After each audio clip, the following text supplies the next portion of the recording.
The morning sun streamed through my apartment window, casting a golden glow on my silk blouse. I sipped my coffee, feeling the warmth seep into my fingers as my phone buzzed insistently on the marble countertop. It was a message from my cousin, Ashley. "Hey, saw you weren't at the gala last night, too bad." My stomach twisted. The gala. The event I had been counting on for months. The one ticket I had saved for. The one she had snatched away with a grin and a "don't worry, I got it covered" that had stung worse than any insult. I set my mug down, its porcelain edges cool against my palm, and stared at the message. Pride, annoyance, and an old, familiar hurt churned inside me. I'd moved past it, or at least I thought I had. Now, reading her smug little note, I felt that old spark flare. I was living my life on my terms now, marketing director at a firm I had built myself into, a studio apartment that felt like a sanctuary, nights filled with friends who actually cared. Yet, a part of me still remembered the sting of being dismissed, of having someone else take what I had earned, without a second thought. And yet a plan began to form. I imagined walking into that gala, not as the cousin who got left behind, but as the one in control. The thought made my chest tighten, not with anger, but with anticipation. Something inside me whispered, if she thinks she's won, she hasn't seen anything yet. I remember that day like it was yesterday, though it was 10 years ago. I was 19, fresh out of college, full of ambition but painfully aware of how small the world could be when family seemed determined to hold you down. My cousin Ashley had always been a step ahead, charming, confident, effortlessly popular, but I had something she didn't: grit. That didn't stop her from taking my opportunity. The ticket had been more than a piece of paper. It was my chance to meet influential people, to network, to finally step into the world I'd been dreaming of. I had saved every penny for it, planning the outfit, rehearsing conversations in front of my bedroom mirror. Then came Ashley, flashing that infuriating smile. "Oh, you don't really need it, do you? I'll go instead. Don't worry about it." My throat tightened. I felt my hands shake as I tried to argue, but words failed me under the weight of her confidence. I was dismissed, invisible in a family that celebrated charm over effort. The sting lingered, sharp and cold, like the winter wind against my cheeks as I walked away. Grandma's words echoed in my mind, a soft but firm reminder. Don't let anyone take your spark. You have something worth keeping safe, and one day, you'll see it shine. She had handed me a small, gold locket that morning, a gift for courage in hard moments. I touched it now, feeling the engraved initials, a subtle talisman that whispered resilience whenever I held it. That night, sitting alone in my tiny apartment, I made a vow. I would not let this define me, but I would let it fuel me. I would find my own path, carve my own space in a world that often overlooked the quiet ones. I wouldn't just survive, I would thrive, and the next time opportunity knocked, no one would be able to take it from me. I tucked the locket under my blouse, a private symbol of resolve, and took the first steps toward independence. That moment, that betrayal, became my pivot. What Ashley thought was a win for her was the spark that ignited everything I was about to build. After that night, I threw myself into every opportunity that came my way, determined to transform disappointment into momentum. I took a job at a small marketing firm in Chicago, the kind where everyone wore jeans to work and the coffee machine groaned under overuse. My first day, I remember adjusting my blazer in the reflection of a dusty office window, feeling both excitement and terror. I didn't have a mentor yet, just raw ambition and that locket pressing against my heart, but I knew I couldn't waste another chance. A month in, I met Eleanor, a senior executive who ran campaigns for major clients. She saw something in me others overlooked, a blend of persistence and curiosity. "You have ideas, Sophie," she said. "Don't hide them. They're valuable." Those words, soft yet commanding, became my lifeline. I started staying late, reviewing campaigns, experimenting with strategies, absorbing every piece of knowledge I could. Some nights, I cried over spreadsheets, exhausted and questioning if I was cut out for this. But Eleanor's mentorship and Grandma's locket reminded me, resilience wasn't just surviving, it was learning to thrive in the face of fear. The first big win came 6 months later. I pitched a campaign for a local fashion brand, nervous and jittery, but confident in my research. Eleanor had my back, giving subtle nods of encouragement while the board scrutinized every slide. When they approved it unanimously, I felt a surge of vindication, but I didn't rush to share it with family. Ashley didn't need to know. I posted a simple, modest update online, careful not to hint at how much I had grown. One success led to another. Freelance clients began to notice me. I rented a small studio downtown, filling it with a desk, inspirational quotes pinned on the walls, and just enough art to remind me why I fought so hard for independence. I learned the value of discipline, late-night phone calls, and caffeine-fueled brainstorming sessions. Every minor victory, the first profitable campaign, the first glowing client review, was a secret medal I held close. By the end of 3 years, I had created a small marketing consultancy under my own name. I was no longer just the overlooked cousin. I was the strategist clients sought out, the woman who turned overlooked talent into tangible success. And yet, despite my accomplishments, my family remained unaware of the extent of my growth. It wasn't vanity that kept me quiet, it was strategy. I was building power quietly, and when the moment came, it would be undeniable. Every evening, as I slipped the locket over my collarbone and reviewed plans for the next day, I felt a quiet, steady pride.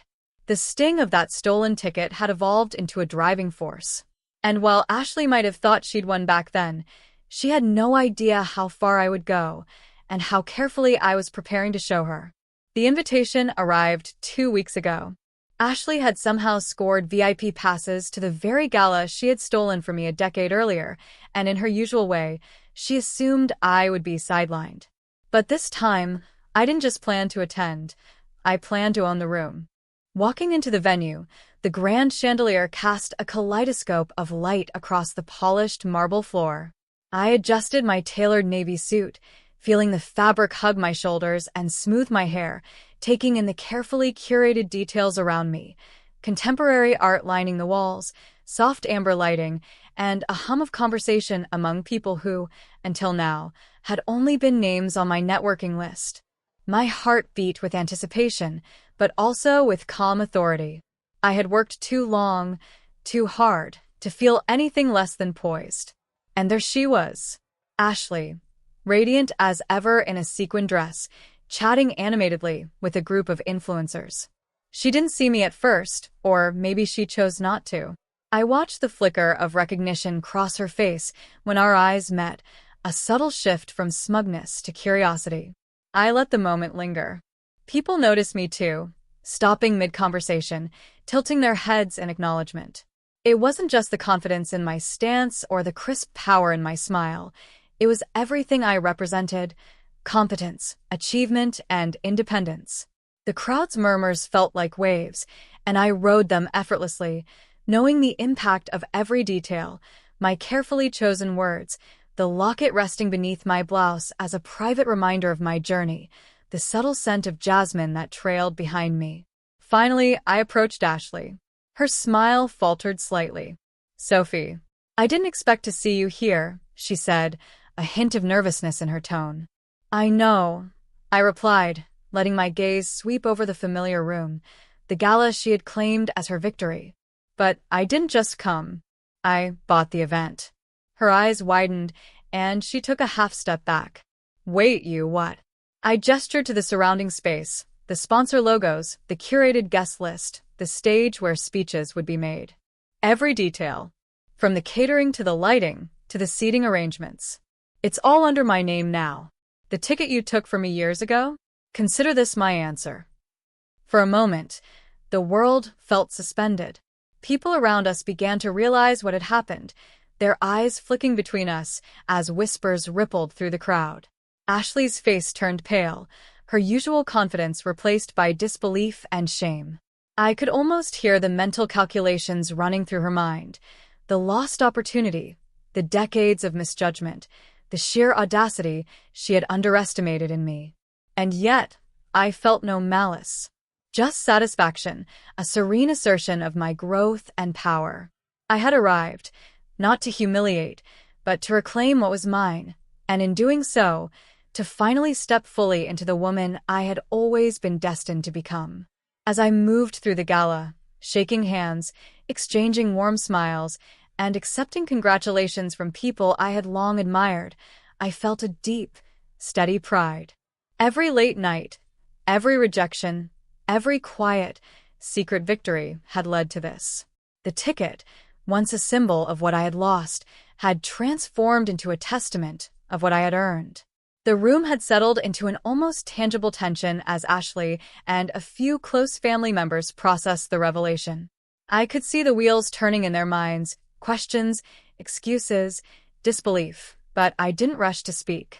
Power, I had learned, was as much about timing as it was about action. I let them absorb the magnitude of my success, the quiet authority in every gesture, the careful way I had curated this moment. Finally, I addressed them, my voice steady yet warm. I didn't come here to punish anyone, but I do expect honesty, respect, and change moving forward. I let the words sink in before elaborating. Ashley, taking my ticket years ago hurt me, but it also fueled me. Now, I want you to understand the consequences of your choices. If you want to be part of the next chapter in my life, or your own, you need to be accountable. No more taking what isn't yours. No more shortcuts at the expense of others. I saw her swallow, the fire of competitiveness flickering into something more tentative. I softened slightly, keeping the tone firm but compassionate. You have potential, Ashley. I don't want to see it wasted. You'll need to pursue your goals seriously, invest in your growth, and stop letting resentment dictate your actions. That's non-negotiable. Turning to my other relatives, I laid out similar conditions, tailored to each person. Honesty in their dealings, effort in their passions, acknowledgement of their privileges, and the letting go of old grudges that kept them trapped in unhealthy patterns. I'm not punishing you, I said. I'm setting the bar for respect and mutual growth. If you're willing to meet it, I'll support you. If not, that's your choice, but I won't compromise my standards or my peace. As I spoke, I noticed subtle shifts in their expressions. Eyes softened, jaws relaxed, and a few tentative nods appeared. I realized then that power isn't only about wealth or influence, it's about guiding others toward accountability while keeping your integrity intact. I ended with a small, deliberate smile, touching the locket beneath my blouse. This, I said quietly, almost to myself, reminds me why I started and why I won't settle for anything less than authenticity. Their attention was on me, but my heart was calm. I had turned pain into purpose, betrayal into strategy, and competition into empowerment. The power had shifted, but I wielded it not for revenge, but for transformation. The evening continued, and I could feel the subtle recalibration of family dynamics. I had offered them a choice: grow or remain static. In doing so, I had set boundaries that honored my journey while allowing space for theirs. For the first time, I felt a balance of justice, empathy, and self-respect, a balance that only comes from owning your narrative fully. Weeks passed after the gala, and I began to notice subtle but meaningful changes in my family. Ashley started taking steps toward her own career with genuine effort, enrolling in a marketing workshop and volunteering for projects that challenged her. She even reached out to me for guidance, not to compete, but to learn. It was strange, almost surreal, to watch her humility replace her old arrogance, yet deeply satisfying. Other relatives followed in their own ways, small shifts in attitude that hinted at growth, honest conversations replacing passive-aggressive comments, shared successes celebrated without envy, and an openness that hadn't existed before. I realized then that the conditions I had set weren't punishments, they were invitations to evolve. And witnessing them embrace that evolution felt more rewarding than any victory I could have imagined. One quiet evening, I sat by my window, the city lights twinkling below like a constellation I could reach with my bare hands. I touched the gold locket Grandma had given me all those years ago. The initials worn smooth, the tiny hinge slightly creaky. It had survived every move, every setback, every triumph. I traced it with my fingers and remembered her words: "Don't let anyone take your spark." You have something worth keeping safe. I had kept that spark alive, nurtured it, and now it shone brighter than I ever thought possible. The ticket stolen long ago, once a symbol of loss and humiliation, had transformed into a marker of my resilience. I had not only reclaimed what was mine but expanded it, creating a space where my success couldn't be overshadowed by anyone else. I sipped my tea, inhaling the warmth and aroma, feeling a profound peace. The journey had been long, fraught with doubt and sleepless nights, yet every step had mattered. I had learned to honor my ambitions, to set boundaries without cruelty, and to celebrate my growth while allowing others their chance at redemption. And as the city hummed around me, I whispered softly, almost as if to the young girl who had once felt invisible, "I'm not just here. I am everything I was meant to be, and no one can take that from me."